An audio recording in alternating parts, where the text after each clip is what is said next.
अब हम बात करते हैं कि पार्स डिस्टालिस जो होता है ये कौन से हार्मोन रिलीज़ करेगा। तो सबसे पहला हार्मोन जो ये रिलीज़ करता है वो ग्रोथ हार्मोन होता है। इसको सोमैटोट्रोफिन हार्मोन भी कहते हैं। इसका क्या फंक्शन होता है, ये कब रिलीज़ होगा, इसका हाइपोथैलेमिक कंट्रोल भी है जो हम बाद में देखेंगे, बट अभी फंक्शन देखते हैं। तो ये ग्रोथ हार्मोन जो होता है सबसे पहला प्रोटीन सिंथेसिस करवाता है, अमीनो एसिड का सिंथेसिस करवाता है, किसके अंदर, मसल्स में एंड लिवर में, ताकि प्रोटीन सिंथेसिस हो सके, यानी कि मसल ग्रोथ ऑफ बॉडी के लिए रिस्पॉन्सिबल होता है।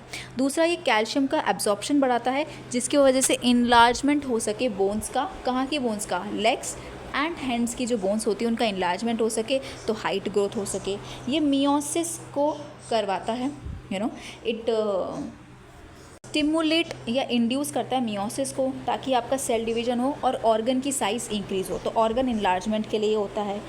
अब ये ग्लूकोनियोजेनेसिस भी कराता है, यानी कि fatty acid and amino acids को लिवर में ग्लूकोज के अंदर कन्वर्ट करता है। तो ये ब्लड के अंदर ग्लूकोज के लेवल को इंक्रीज़ करता है, हाइपरग्लाइसेमिक होता है, डायबिटोजेनिक होता है। एंड लास्ट, ये लाइपोलाइसिस कराता है, लिपोलाइसिस यानी कि फैट का ब्रेकडाउन करवाता है।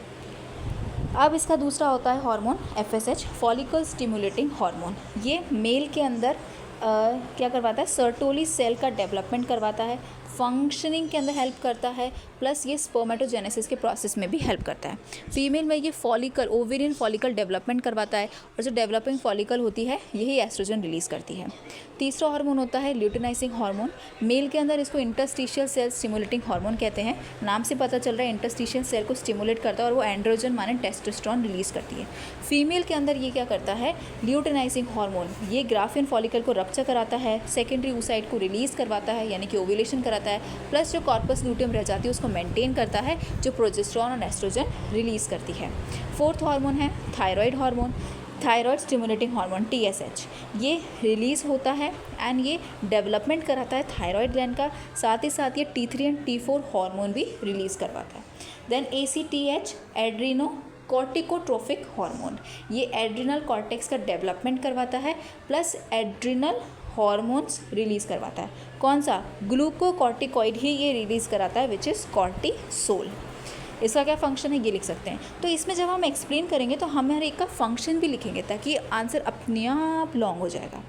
एंड देन लास्ट पे हम चलते हैं, जो क्या है, यस, प्रोलैक्टिन हार्मोन रिलीज़ कराता है, जो क्या करता है, मिल्क सिंथेसिस कराता है in the alveolar cells of mammary gland. And the last, intermediate lower pituitary जो होता है ये MSH रिलीज़ करता है, जो अभी तो पहले था एम्ब्रियोनिक में अलग से होता है, लेकिन अडल्ट में ये एंटीरियर पिट्यूटरी के अंदर ही मूव कर जाता है। तो ये पार्स डिस्टालिस के हार्मोन है।